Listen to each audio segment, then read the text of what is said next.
नमस्कार, मैं हूं आदित्य। डीएनए एडिटर्स टेबल में आपका स्वागत है और आज हम बात करने जा रहे हैं कि लोकसभा का अगला अध्यक्ष कौन बनेगा।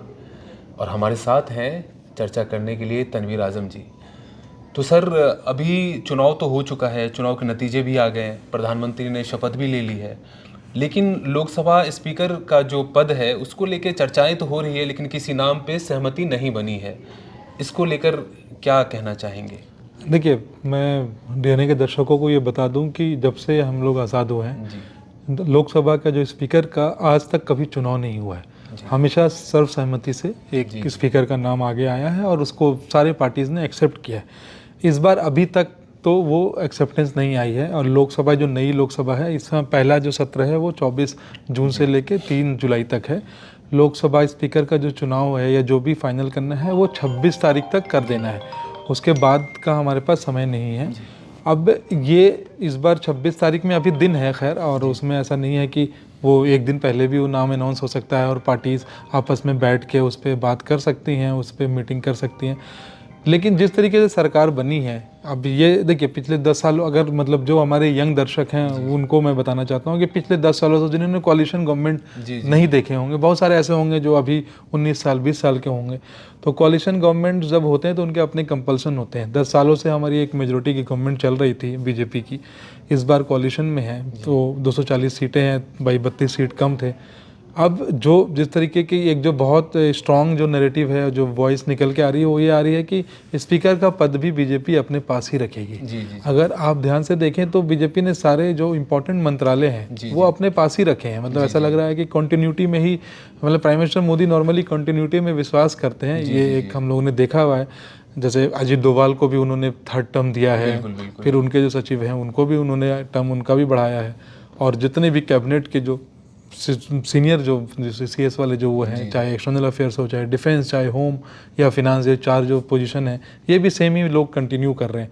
तो लोकसभा का स्पीकर का जो पोजीशन है, इस पे ये है कि मतलब बीजेपी चाहती है कि उनका ही कोई मतलब लीडर इस पोजीशन पे आए। और क्योंकि ये लोकसभा का स्पीकर का जो पोजीशन है वो काफ़ी महत्वपूर्ण पोजीशन हो जाता है, और ख़ासकर जब कोalition गवर्नमेंट होती है तो इनके पास इनकी जो वैल्यू है बहुत ज़्यादा बढ़ जाती है। बहुमत नहीं है तो अब इस बार का थोड़ा सा इंटरेस्टिंग इसलिए है कि इंडिया ब्लॉक ये कह रहा है कि मतलब वो चाहते हैं कि TDP या JDU का कोई मतलब लीडर जो है वो स्पीकर बने। इनफैक्ट उन्होंने खुल के बोला है कि वो TDP के अगर कोई बनते हैं तो वो लोग कोशिश करेंगे कि भाई सारा इंडिया ब्लॉक उनके पीछे खड़ा हो जाए। TDP के पास 16 MP है और इंडिया ब्लॉक के पास तकरीबन 234 सब है, और सब जोड़ लें, पप्पू यादव और कुछ और लोगों को जोड़ लें जिनका कि उधर झुकाव है, तो 240 के करीब वो भी पहुंच जाएंगे किसी तरीके से ऊपर नीचे करके। फिर भी मतलब NDA के पास तो मेजोरिटी है, 292 के करीब अभी सीट्स हैं। अब ये TDP को ये फैसला करना है कि भाई वो क्या इंडिया से अलग जाके स्पीकर के चुनाव के लिए लड़ना चाहती है या अपना कैंडिडेट देना चाहती है। बीजेपी के साथ दिक्कत ये है कि बीजेपी कभी नहीं चाहेगी कि वो स्पीकर जो है वो उनके हाथ से निकल जाए। लेकिन जो इंडिया ब्लॉक वाले जो बार बार जिस तरीके की जो हवाला दे रहे हैं, वो ये कह रहे हैं कि अगर आप बीजेपी को स्पीकर दे दोगे तो कल होके आपकी पार्टी को ये तोड़ेंगे, और जो आपके लीडर जो डिफेक्ट करेंगे, उधर उधर जाएंगे। वो स्पीकर का बहुत बड़ा, आप जानते हैं, बहुत बड़ा रोल होता है।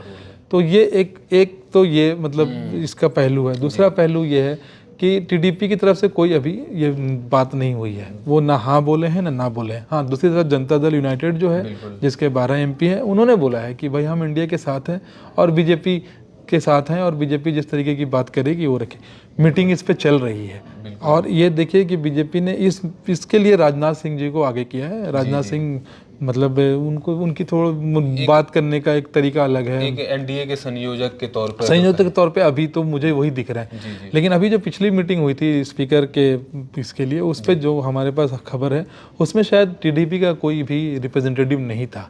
तो वो थोड़ा इस खबर को बल दे रहा है कि मतलब कहीं कुछ अंदर खाने कुछ चल तो नहीं रहा, और कुछ मंथन भी चल रहा हो। अब दूसरी तरफ रह गई बीजेपी। तो अब बीजेपी के पास एक तो ओम बिरला साहब हैं जो अभी आपके आउट गोइंग स्पीकर थे, 5 साल रहे, अच्छा काम किया। इस बार भी कोटा से जीत के आए हैं, कोटा बूंदी के वो MP हैं इस बार भी। तो या तो बीजेपी उनको ही दोबारा आगे करे, या तो और भी बीजेपी के अंदर कुछ नाम हैं, कुछ पुराने लीडर हैं, उनकी चर्चा हो रही है। इसमें देखिए एक स्पीकर से पहले एक प्रोटेम स्पीकर को भी हमें वो इलेक्ट करना पड़ता है, क्योंकि स्पीकर का चुनाव वो कराते हैं, वो नए जो सांसद होते हैं सबको शपथ दिलाते हैं। दिलवाते हैं। वो प्रोटेम का स्पीकर का मोस्ट प्रोबेबली जो चांसेस हैं वो जो हमेशा मतलब एक प्रथा चली आ रही है, लेकिन प्रथा टूटती है, प्रथा टूटने के लिए ही होती है। तो उसमें ये होता है कि जो सबसे सीनियर होता है, जो सबसे ज़्यादा बार लोकसभा जीत के आया है और एज ज़्यादा है, उसको ही बनाते हैं। उसमें कांग्रेस के अदूर के एक MP हैं के सुरेश, अच्छा वो 8 बार के लोकसभा जीत चुके हैं, इस बार भी जीते हैं। केरल से हैं। केरल के अदूर से कांग्रेस के हैं वो। तो शायद ये हो सकता है कि प्रोटेम स्पीकर के तौर पे उनका मतलब नाम आ गया है, और अगर वो स्थिति वहां तक आएगी कि चुनाव कराने पड़ेंगे स्पीकर के लिए, तो फिर वो उनका रोल इम्पोर्टेंट बढ़ जाएगा, देने का अधिकार उनको। हाँ, फिर उनका अधिकार बढ़ जाएगा।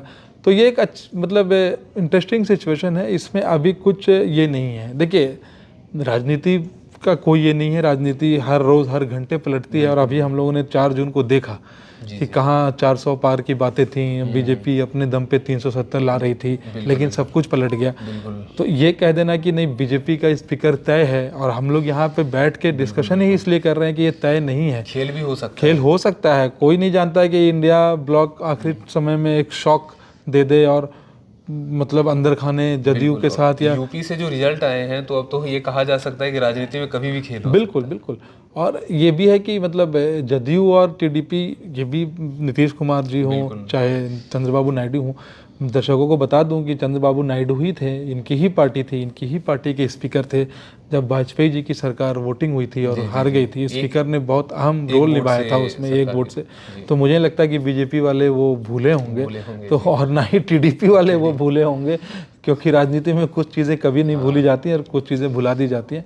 तो ये मतलब ऐसे 80% चांस है कि बीजेपी प्रिवेल कर जाएगी, लेकिन 20% चांसेस शॉक के भी हैं कि इंडिया ब्लॉक शायद कुछ कुछ खेला कर दे। और दूसरा, इंडिया ब्लॉक ये भी कहीं ना कहीं मैसेज देने की कोशिश कर रही है कि हम हर मोर्चे पे ना NDA को कुछ भी बीजेपी को आसानी से कुछ होने नहीं देंगे, क्योंकि वो उसकी वजह है, वो अब उनके पास मजबूत है, उनकी सीटें ज़्यादा हैं, बीजेपी की सीटें कम हुई हैं, बीजेपी के पास अपनी मेजोरिटी नहीं है। तो वो स्थिति में बदलाव तो है, यह तो है नहीं कि ये 10 साल वाली स्थिति है, इस बार तो स्थिति में बदलाव है। तो बाकी तो 26 तारीख को पता चली जाएगा, या तो उससे पहले अगर ये आम सहमति बन गई। लेकिन हाँ, आज तक कभी चुनाव नहीं हुए, इस बार देखते हैं क्या होता है। ठीक है, इसी तरह की चर्चाओं के लिए DNA के साथ बने रहिए। शुक्रिया।